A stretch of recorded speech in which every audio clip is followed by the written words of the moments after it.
Hello, everyone. My name is Brett Brent, and my Future NC's Regional Impact Manager for the North Central region. Welcome to my Future NC's Bite-Size webinar series. First, a special thanks to IBM for sponsoring the Bite-Size webinars. Today's session is titled Industry Valued Credentials Are Valuable. During the webinar, if you have any questions or comments, please feel free to drop them in the chat. Please note that we don't have a formal Q&A segment during this 20-minute webinar, but our team will reach out if there are any outstanding questions in the chat. One of the data products that My Future NC provides is our new 2024 attainment profiles. You can scan the QR code or use the link in the chat to go to our county data and resource page for the latest 2024 profiles. There you will see county profiles, a two-pager for each of the 100 counties in North Carolina, with local performance from pre-K to 12th grade and college access to workforce alignment. In addition, for the first time this year, we have developed a set of supplemental profiles in response to community needs. Our profiles lift up credential completion in the academic readiness section of the profile, but this work applies to our post-secondary completion section as well. The state performance is shown here, and you can find your county or region's performance on the profiles page. From a state view, students completed 325,307 CTE credentials in 2023, with 20% of those being what's called industry recognized. The credentials we're focusing on do not require degree completion, but lead to living wage careers, offering additional paths to career that provide greater affordability and flexibility in working towards completion. These credentials are characterized based on applicability to a specific profession. While foundational credentials are important, it's essential in career credentials that begin to open the doors to more high-skill, high-wage jobs. As you'll see on the next slide, we've categorized these credentials accordingly from left to right.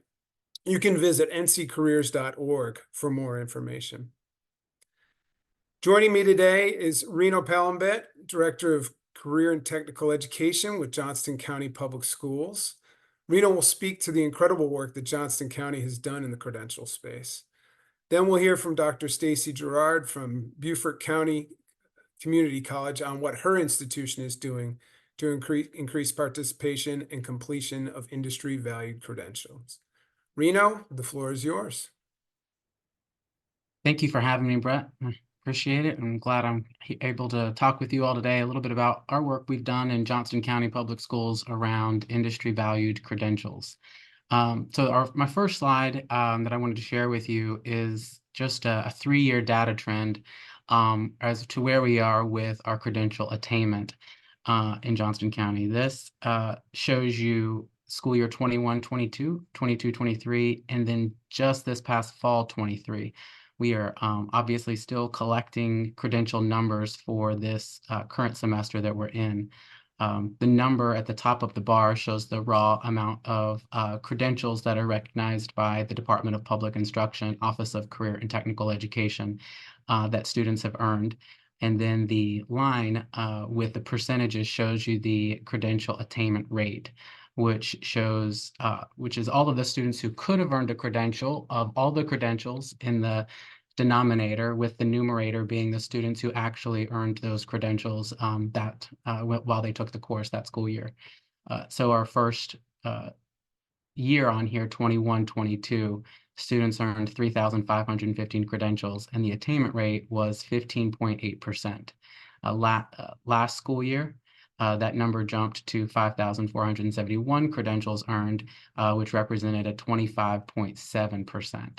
And then this past fall, students earned 3,032 credentials with an attainment rate of 36.2%. We're on track to hopefully exceed what our raw credentials earned and from last school year as well. So that's our goal. We had a goal of 7,000 credentials, and I would say that that is one of our first strategies was to just go ahead and identify what that goal is and communicate that goal to our teachers, to our team, and keeping that goal front of mind is important. So we had a goal this year of 7,000 credentials, and that's where we hope to be as those credential numbers start to roll in. There was a question in the chat asking if the alignment of these credentials with the, I'm assuming that's North Carolina Community College System courses. It varies. Some of the credentials do align. So one of the things that you can look for in exploring that would be the community college statewide articulation agreement. There are certain situations where on that articulation agreement, the credential serves as an artifact that students can use to get course credit for certain credentials. Um, so it just depends, I think, on the specific course. There's some situations, and I'll go ahead and speak to this as well. At the secondary level, we're getting students excited about their careers. We're getting students opportunities to explore careers. And so one of the things I will say is that, some of our credentials are some of those credentials that Brett was mentioning where you would need that credential to work in that field. It is a prerequisite to working in that occupation. So for example, a CNA to be a certified nurse's aide or nursing assistant. That is a credential that students in high school can earn through our career and technical education programs. But then we have other credentials where it's more about using a third-party industry source, industry validated credential assessment, and then using that to evaluate students. And those have different outcomes. That might not be necessarily the prerequisite to enter into that career, but it could be a great way for students to document that on their resumes, on their applications. It's also a great opportunity to build students' confidence and self-efficacy around their career and their entry into that career. And so some of those credentials may not be as recognized or as part of the community college courses, but I would say it would vary based on the courses. So back to some of our improvement strategies, what we've done in Johnston County. I think the first and foremost is those credential conversations.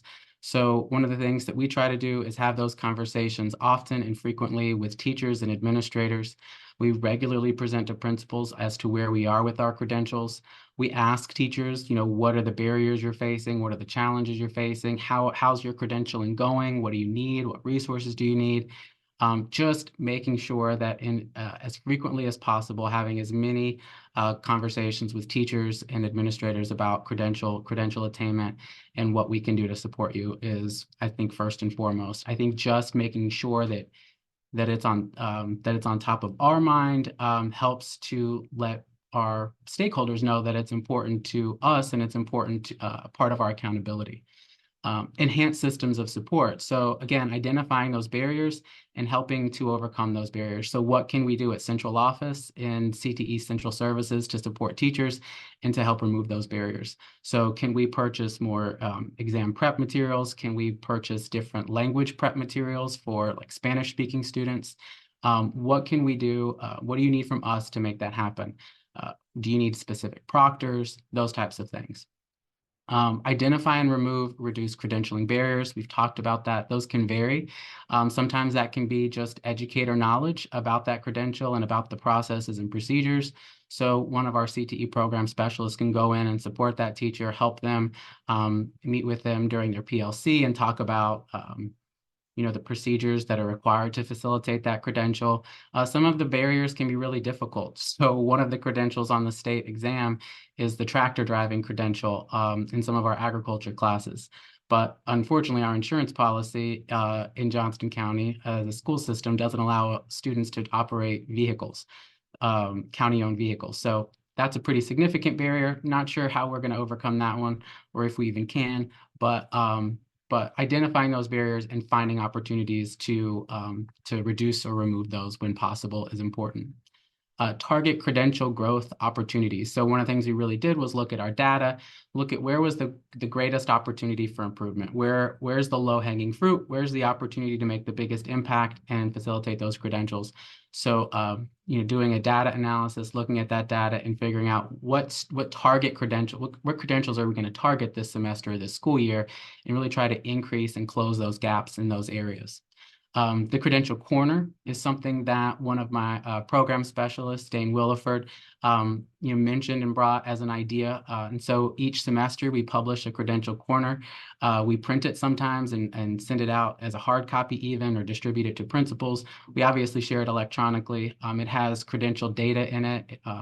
It highlights a student success story who has been positively impacted by earning a credential in their CTE program. And we recognize the accomplishments of teachers and schools and programs who've achieved success with their credentialing program. So that Credential Corner is just a way to incentivize, celebrate, to share information, and to really drive home the positive impact that credentialing can have on students.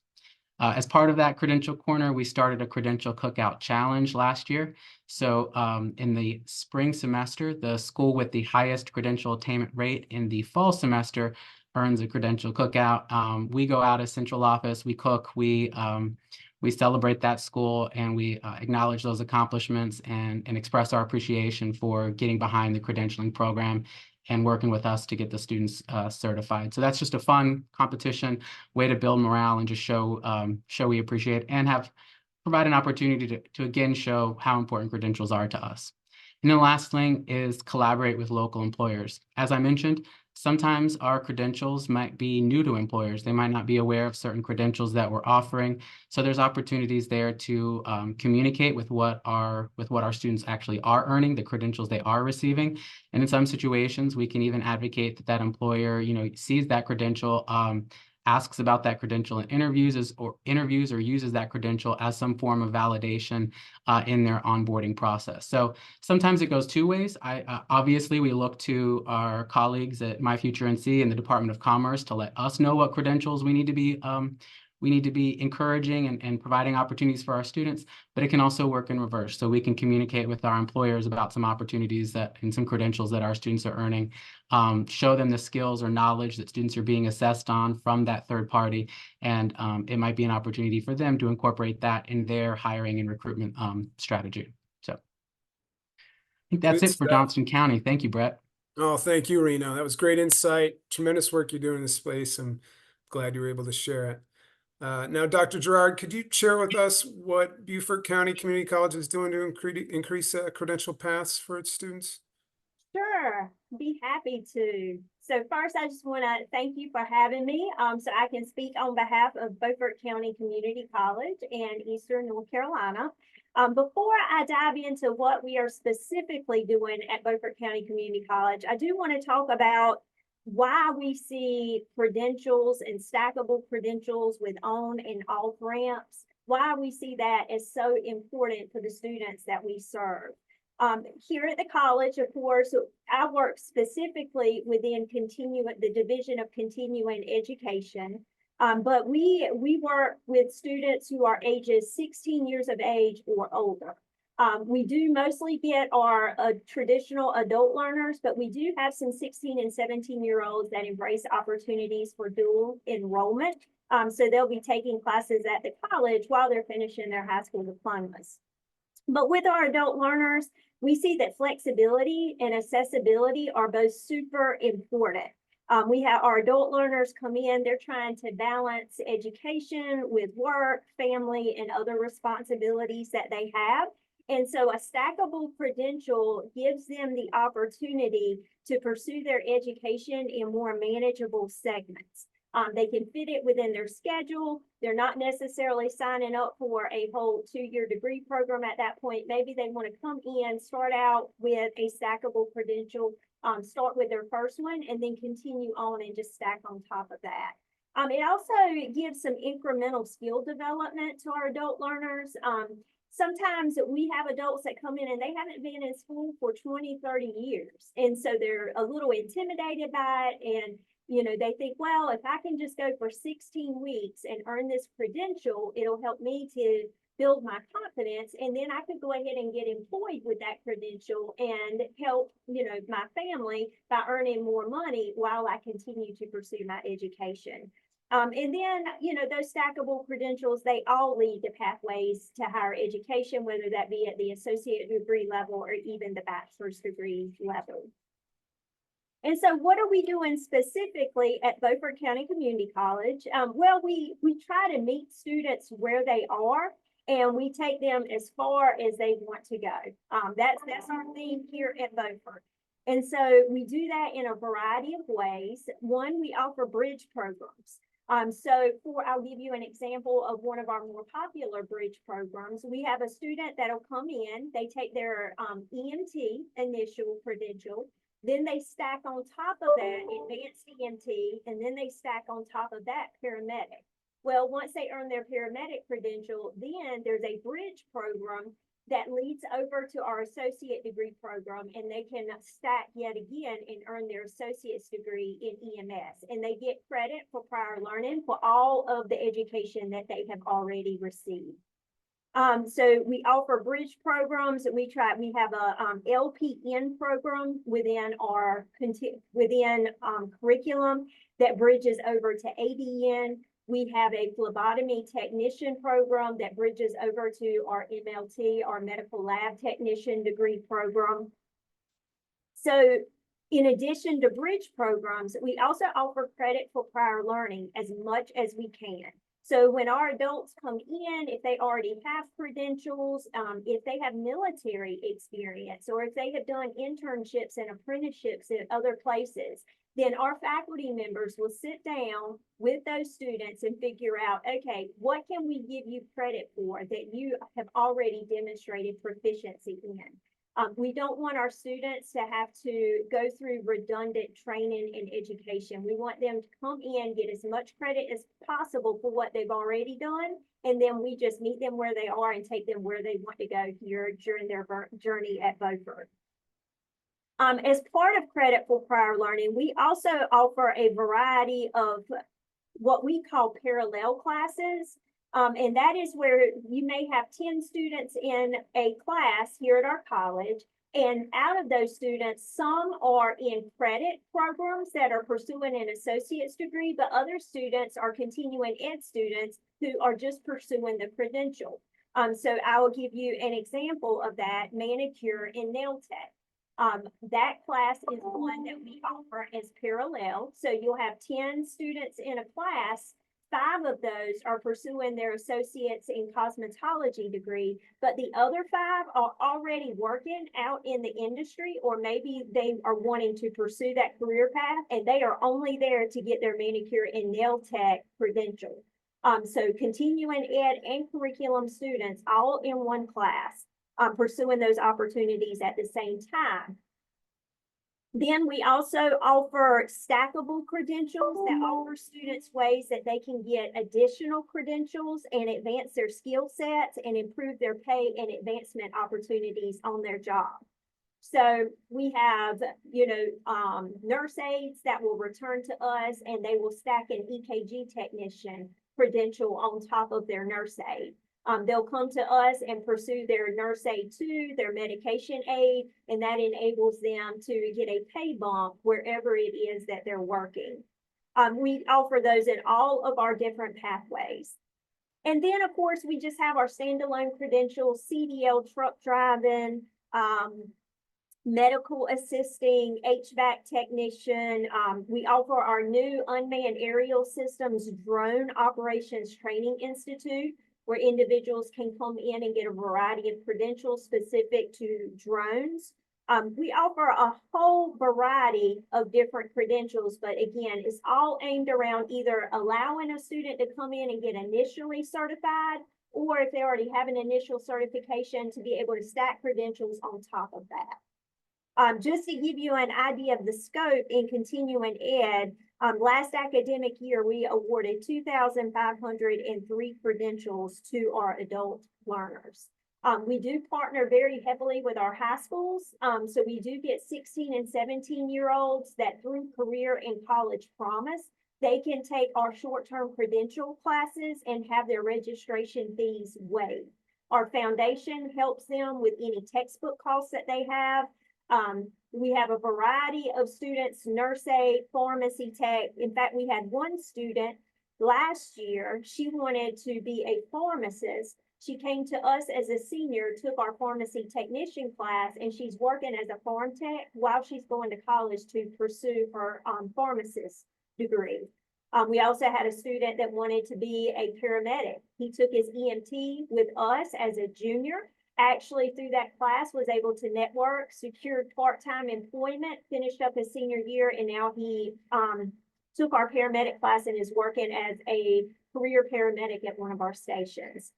So again, we meet students where they are. We take them as far as they want to go and as far as we can take them here at Beaufort County Community College.